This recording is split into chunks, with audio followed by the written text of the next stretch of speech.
Good morning, children. Welcome back to your Google Classroom. Today, we will discuss the story An Alien Hand, written by the famous Indian astrophysicist Jayant Narlikar. It is the 10th chapter from our supplementary textbook An Alien Hand. It is a fiction, that means imaginary story. It narrates why the Viking mission of NASA to find life on Mars failed. The setting of the story is in Mars. Let's start the story now. An Alien Hand. Tilu and his parents live on Mars.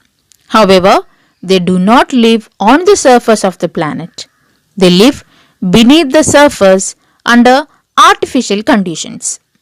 Only some very skilled persons in special suits can go on the surface. They go with a reservoir of oxygen for important work. Tilu's father is one of them. He goes to work through a secret passage. Tilu has always been anxious to go through the passage. However, he has been never allowed to go there. He has heard and read about the sun and stars, but he has never seen them. One day, Tilu's father was napping. Tilu got the opportunity and managed to get hold of his security card. Quietly, he went ahead to the forbidden passage. He slipped his father's magic card into a slot. The door to the passage opened noiselessly. Tilu looked forward to see the sun if it was daytime or the stars if it was night. He moved hardly 10 steps, then the security staff got hold of him. He was sent back to his home. Tilu's mother was very angry upon Tilu. His father decided to brief him properly. He told Tilu that he cannot survive on the surface. The air is too thin and the temperature is too low there. So, he advised him not to try again to reach the surface of the planet. He told him that once upon a time their forefathers lived on the surface. But things changed. A slight change in the sun upset the balance of nature on the planet. First, the birds became extinct. The animals followed. The fish also died. Human beings survived because of their superior technology. They used solar energy. Some of these machines which produce solar energy are on the surface. Tilu's father belongs to a special group whose responsibility is to look after these machines. He assured Tilu that he could also join the team when he grew up. His mother, however, warned him that it was possible only if he obeyed his parents. Will he get a chance? Next day, when Tilu's father went to work, he found the control room full of excitement. It was so because they had seen two spacecrafts approaching their planet. They were watching it on the display screen. So far, it had been their belief that they were alone in the solar system. Although the conference room was full to capacity, nobody was speaking a word. They waited for the president to say something. The president came with the announcement. He said that two spacecraft were approaching their planet. While one of the two was orbiting the planet, the other was still far away. It was his guess that they were from their neighboring planet. His team consisted of an in charge of defense, number 1, a committee of scientists, number 2, and a social scientist, number 3. The president asked their opinions. Together, they had to deal with these spacecraft. Number 1 told what his reports had revealed. It was that the spacecraft did not contain any living beings. It had only instruments. He suggested that there was no need to destroy those spacecraft in space, but to wait and let it approach the planet.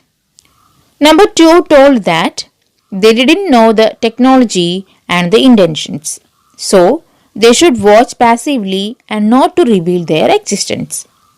Number 3, who hardly agreed upon number 2, also agreed with number 2.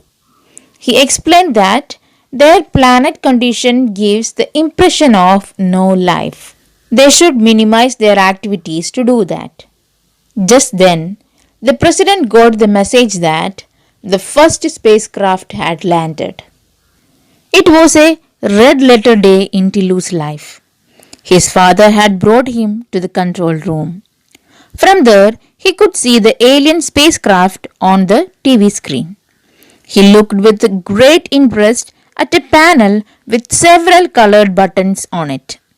His father told him that this panel was very important. Through its buttons, they had the power to make damage to any part of the spacecraft. Suddenly, there was some movement in the spacecraft.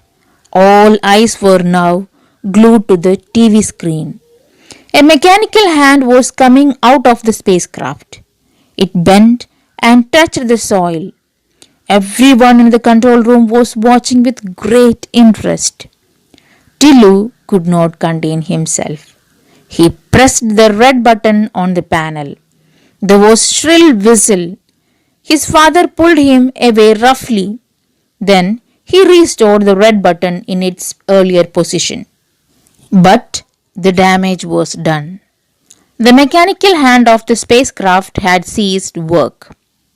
All this was happening on the Mars. On the Earth, NASA was holding a press conference. The spacecraft had come from the Earth. NASA had sent it. In the press conference, it was said that everything was well with the spacecraft. Only the mechanical hand had stopped working. They, however, expressed confidence that very soon everything will be set right. Soon after this, another press conference was held. It was informed that the mechanical hand had been reactivated. Soil samples were being collected. These samples would reveal whether there was life on Mars or not. This was the part of Earth's Viking mission. The scientists behind the mission were disappointed. They found no signs of life on Mars. The story let you imagine the reason for why NASA did not see the sign of life on Mars. From the story, we understood that people living on Mars did not want to let aliens know that they exist beneath the surface. So, when NASA sent the mission on Mars, they couldn't find anything. The superior technology of the people of Mars detects an alien spacecraft coming towards their planet.